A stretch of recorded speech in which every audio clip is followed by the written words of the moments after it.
बना था जहाँ के नियम कायदे कानून कुछ अलग होते थे।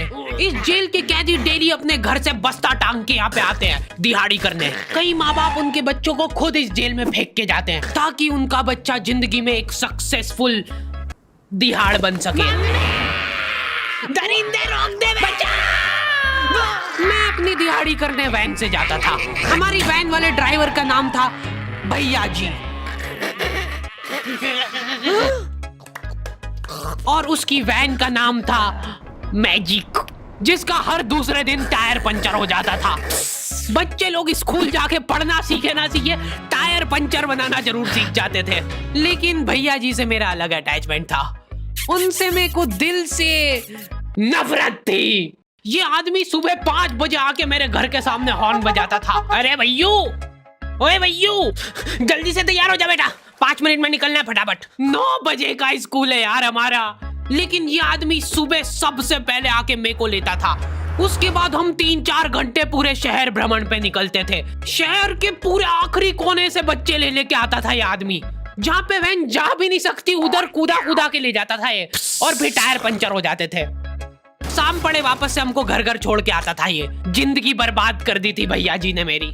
सबसे पहले लेते थे और सबसे आखिर में छोड़ते थे। लेकिन मैं फिर भी उसी वैन में जाता था क्योंकि चमेली भी हमारी वैन में आती थी। और बात यह है कि वो मेरे पास ही बैठती थी, मतलब मजबूरन। उसके पास और कोई ऑप्शन ही नहीं बचता था और मैं बचाता भी नहीं था। मैं घर पे जाते से जो 2-3 घंटे मेरे को सोने के लिए मिलते थे उसमें सोता नहीं था और मैं प्लानिंग करता था कि कैसे चमेली सिर्फ मेरे पास बैठे। चमेली सबसे आखिर में आती थी और मैं सबसे पहले सुनसान वैन में चढ़ के बस्ता अपने पास में रख के और फसर के सो जाता था।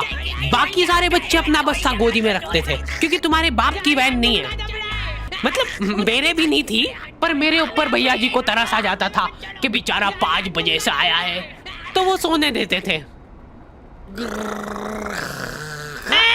अरे कैसे चला रहा है ये गाड़ी? रुक जा, गाड़ी चलाना नहीं आती क्या? देखो, आदमी इतना तभी चिढ़ता है जब उसकी जिंदगी में कोई लड़की ना हो। नहीं है ना? नहीं, मैं समझ सकता हूँ लड़की ना होने का दुख दर्द। मैं भी किसी जमाने में लड़कियों की तलाश में गली मोहल्ले भटकता था।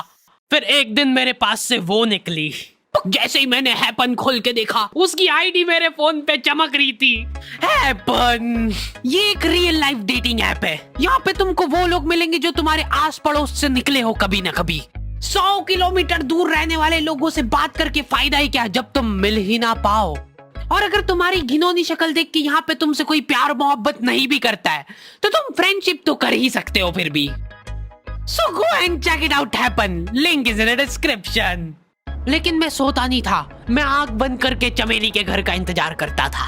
तो क्योंकि चमेली आखिरी में आती थी तो वैन पूरी पैक पुक हो रखी होती थी। बच्चे बाहर उबल रहे होते थे और मैं अपना बस्ता पास में रख के एक्टिंग देखो एक्टिंग। और जैसे ही वो आती थी, हड़बड़ाना नहीं, ऐसे टाइम पे हड़बड़ाते नहीं है कि फटाफट बैग उठाया और आओ इधर बैठो जल्दी। मत करना ये हरकत, भाग जाएगी वो। ठरक नहीं झलकना चाहिए जरा सिक भी, एकदम सटल रखना है। क्या हुआ? और कहीं जगह नहीं है क्या? तेरे मुंह में मूत दूंगा मैं। अच्छा ठीक है, इधर ही बैठ जाओ। देख रहे हो एक्टिंग देखो तुम लौंडे की। ना जाने कौन सी नशीली खट्टी मीठी खुशबू लगा के आती थी चमेली। आज तक उसकी खुशबू है मेरी नाक में। मैं वो खुशबू का पूरा मजा ले ही रहा होता हूँ, इतने में एकदम भभका बास आती है निकाह से। जैसे ही मैं बाहर झांकता हूँ, मरा हुआ कुत्ता पड़ा है वहाँ पे। एक काली कार सूख करके निकली और मेरे बच्चे को मार दिया। कैसे करके निकली? शूक।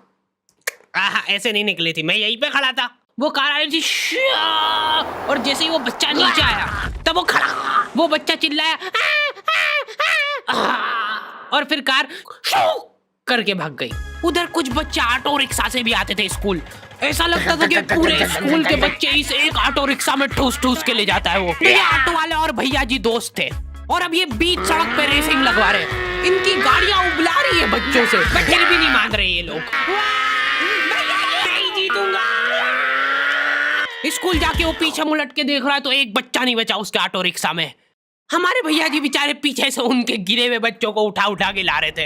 ये सब हरकतें करके हम लोग जैसे तैसे कैद खाना पहुंच जाते हैं। सुबह 5 बजे से निकलने के बावजूद हम लोग लेट पहुंच रहे हैं। वहाँ पे पहुंच के हमने देखा कि 4 लौंडे मरे हुए पड़े हैं। जिनको डॉन ने मारा है। डॉन हमारे स्कूल की इंचार्ज थी। डॉन का कद छोटा था और पेट मोटा था, और आश्चर्य की बात यह है कि समय के साथ उसकी हाइट कम हो रही थी। मतलब बड़े नहीं बड़े वो चलता एक बार को, पर इसकी कम हो रही थी।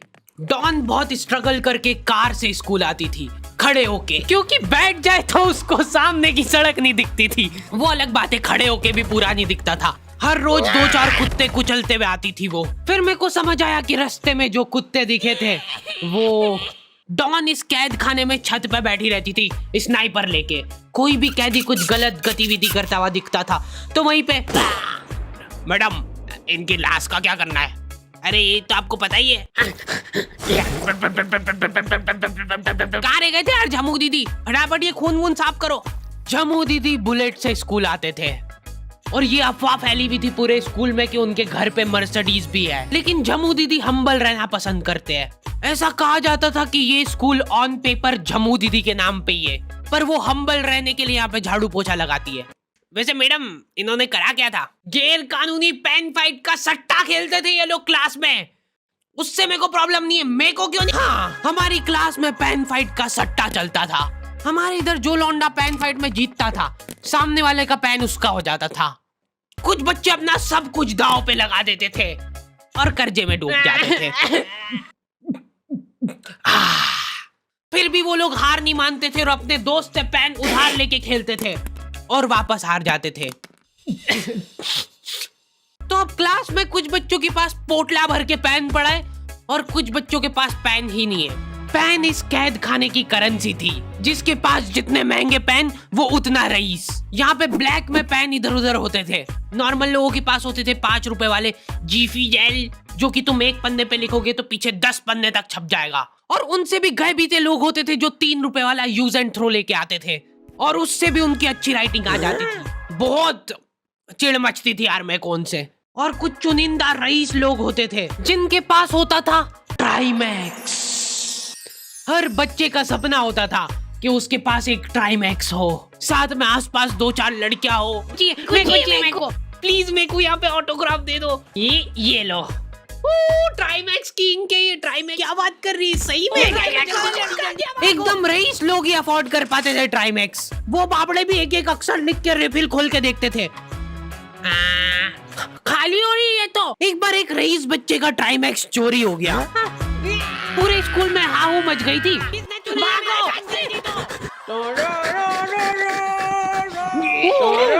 देखो, उस दिन हमको पता चला कि वो आदमी दौड़ भी सकता है। हमारे स्कूल में कुछ भी कांड हो रहा है, ये आदमी सबसे पहले दौड़ के आएगा, पूरा बैग खोल चोर, और बच्चों के बैग चेक करेगा। स्कूल वालों को भी इसकी सैलरी देते वक्त सबसे ज्यादा आखरती है। सैलरी किस चीज की? इस आदमी की शक्ल देख के ऐसा लगता था कि ये स्पोर्ट्स की आड़ में वैन वालों के साथ मिलके बच्चों की स्मगलिंग करता है। इस महान आदमी का नाम था भूषण। इसने अपनी जांग पे टैटू करा रखा था, भू अलग जांग पे, सड़ अलग जांग पे। सर कल से खो खो खेलने के लिए कितनी बजे आना है? वो तो बैग चेक करा पहले तू। इन्होंने पूरे कैद खाने के कैदियों को लाइन से खड़ा कर दिया है। पेन हमारी क्लास के बच्चे का गुमा है और पूरे स्कूल में ढूंढ रहे हैं लोग। आखिरी में पता चलता है कि वो बच्चा घर पे भूल के आ गया था उसका पेन। सॉरी बेटा, एक फेट में मुंह देगा।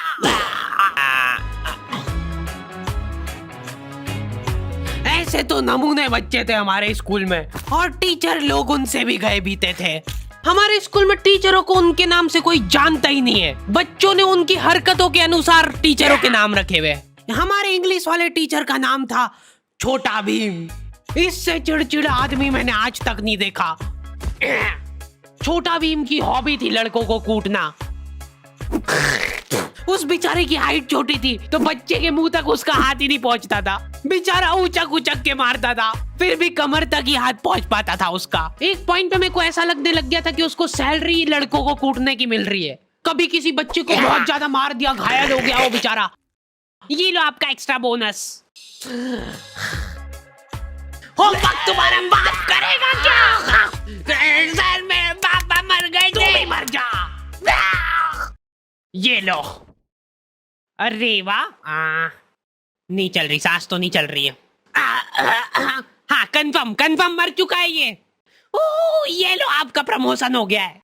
लड़कियों से उसका अलग अटैचमेंट था। कौन सा परफ्यूम लगा के आई हो? सर थोड़ा दूर रहो। अरे मैं कुछ कर थोड़ी ना। भोली सी सूरत और आंखों में ठरक लेके स्कूल आ जाता था ये डेली।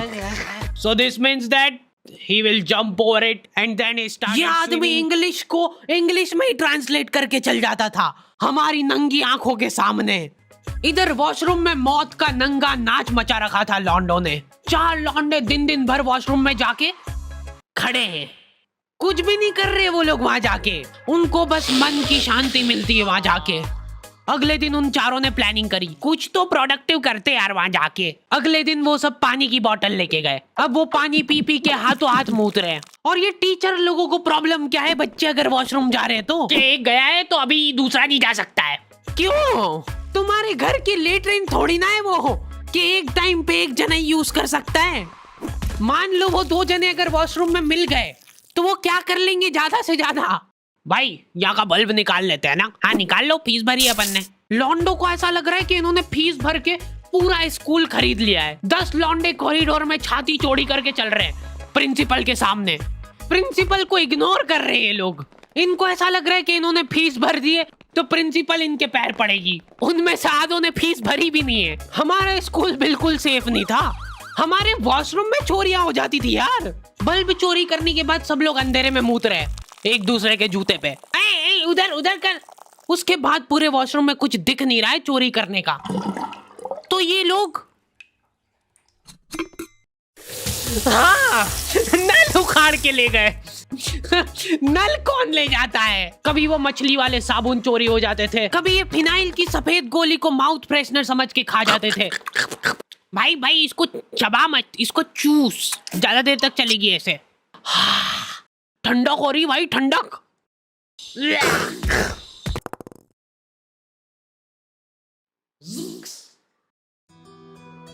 ओके तो दी एंड हो चुका है।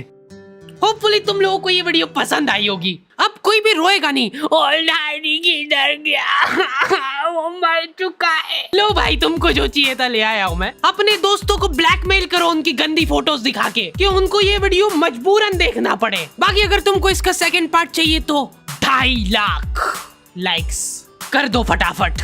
और हैपन चेकआउट करना बिल्कुल मत भूलना, लिंक मैंने डिस्क्रिप्शन में डाल दी है। मिलते हैं नेक्स्ट वीडियो में।